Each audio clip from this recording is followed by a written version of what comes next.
드라마델리입니다. 금이야 오기야 드라마가 방송되었습니다. 금강산은 10년 전 아내 이선주가 실종되고 나서부터 마홍도의 집에서 함께 살고 있습니다. 겨우 5살인 금잔디 때문이기도 했는데요. 이선주 엄마인 마홍도에게는 다른 자식도 있는 상황이죠. 이선주의 동생 이예주와 아이 유학 때문에 외국으로 나간 큰딸이 있습니다. 큰딸과 결혼한 사위 은상수는 혼자 한국에 남아 유학비를 대고 있는 상황이고요. 그래서 마사위인 은상수도 장모 마홍도가 이래저래 걷어주고 있는 상황입니다. 금강산은 장모 마홍도와 함께 홍돈의 맛집 반찬가게 일을 돕고 있는데요.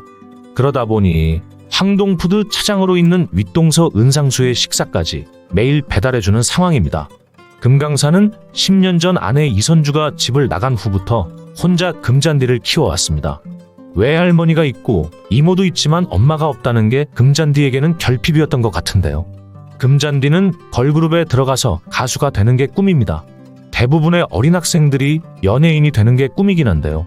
금잔디의 경우는 다른 아이들에 비해 좀 더 그게 강한 것으로 보이는 상황입니다. 성장기의 아이들에겐 어떤 상황이든 엄마의 존재가 필수적으로 필요한 상황인데요. 금강산은 자신이 할 수 있는 한의 모든 걸 다 바쳐서 금잔디의 엄마 역할까지 하려고 노력하는 중입니다. 그래서 금잔디에게 관심을 기울이는 게 다른 아빠에 비해 많이 과한 사랑을 쏟고 있는데요. 또 사랑하는 사람을 잃어본 아픔 때문에 자신의 피부치 금잔디에게는 그 누구보다 지극정성일 수밖에 없는 상황입니다. 하지만 엄마의 역할과 아빠의 역할은 달라서 결핍이 존재할 수밖에 없는데요. 금강산의 그런 노력에도 불구하고 금잔디에게 엄마는 여전히 필요할 것으로 보입니다. 금강산 나이가 이제 35인데요. 미술학원 원장 동생인 친구 장우식이 아직 미혼인 걸 생각하면 금강산이 평생 금잔디의 아빠로만 살아갈 수도 없는 노릇입니다. 언젠가는 금강산이 다른 여자를 만나 결혼도 할 수 있고 금잔디의 새엄마로 가정을 꾸릴 수도 있을 텐데요. 지금 드라마의 흐름으로 보면 황동푸드 회장의 손녀인 옥미래가 금강산과 인연이 맺어질 것으로 예상이 되는데요. 아마 이 둘의 인연도 엄청난 거센 벽에 부딪히게 되지 않을까 예상이 됩니다. 황동푸드 회장인 황만석은 얼마 전 화상을 당해 지금 집에서 치료만 받고 있는 중인데요. 어떻게 하는 모양새가 치매가 오려는 것처럼 느껴지는 게 사실입니다.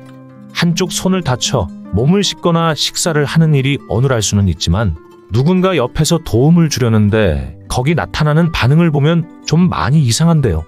아마도 서서히 치매가 진행이 돼서 동규철에게 회장 자리를 맡기게 될 것으로 보이네요. 물론 회장 승계를 하기 전에 황찬란과 동규철의 결혼은 필수일 텐데요. 동규철이 아무리 황만석의 동업자의 아들이라고는 하지만 가족으로 맺어지기 전에는 누구든 믿을 수는 없는데요. 아마도 병이 깊어지면서 빠르게 두 사람의 결혼을 진행하려고 할 것 같나요? 하지만 그보다도 가장 문제가 될 만한 것은 황만석의 치매가 진행이 되면서 예전에 저지른 교통사고에 대한 이야기를 스스로 털어놓게 되지 않을까 생각이 되는데요.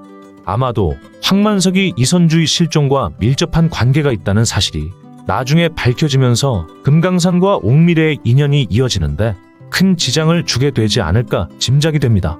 이 드라마의 가장 큰 줄기가 금강산과 옥미래의 인연이 이어지는 것으로 보이는데요.